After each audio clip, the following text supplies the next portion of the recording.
Everyone. So Triple H called out the internet. Here's what he had to say. The internet is not real life. The bitching and complaining that is on there is not real life. You can read the internet and it will sound like this thing is dead. I'll use Cody as the example. Cody has already jumped the shark. He's dead as a babyface. Really? I'm in an arena with 10,000 people every night going ape shit for him. He's selling the most merchandise. Sure, whatever you want to say on the internet. The beautiful thing for our business, unlike a movie or TV show or even a book, we have a focus group as we begin to tell these stories. This is working. This is not working. Whether people are bitching online, the reaction of people live, Jey Uso is terrible. What are they doing?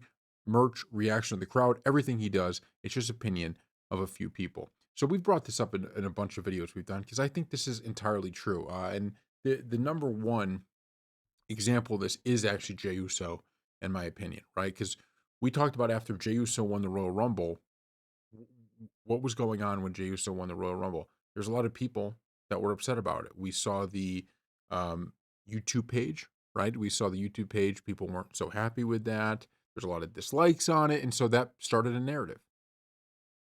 Pretty sure if we, look at every audience that Jey Uso has been in front of since, they all love him. They're eating, everyone's going crazy. So I think that's important.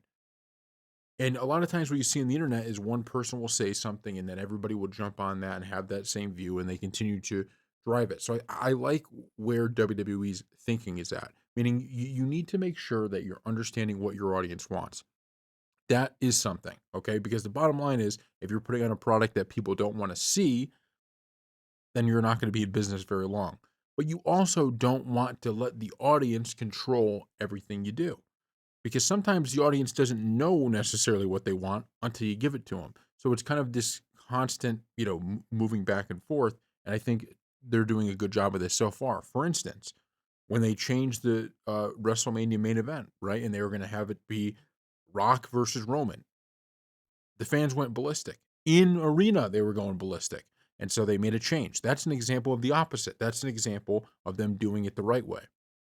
On the other side, right, we're listening to fans and saying, "Geez, man, these fans, this is what they want, so let's give it to them. Let's not make this big change." So I think that's important, and I think they do a good job of kind of mending those together, not letting the fans, determine everything that's going to happen because you want to have a level of long term planning, but also not just completely ignoring them because they're the ones paying the bills. They're the ones who are actually watching the product and like it, and I think he's getting that with this. So thank you all for watching, and we'll see you next time.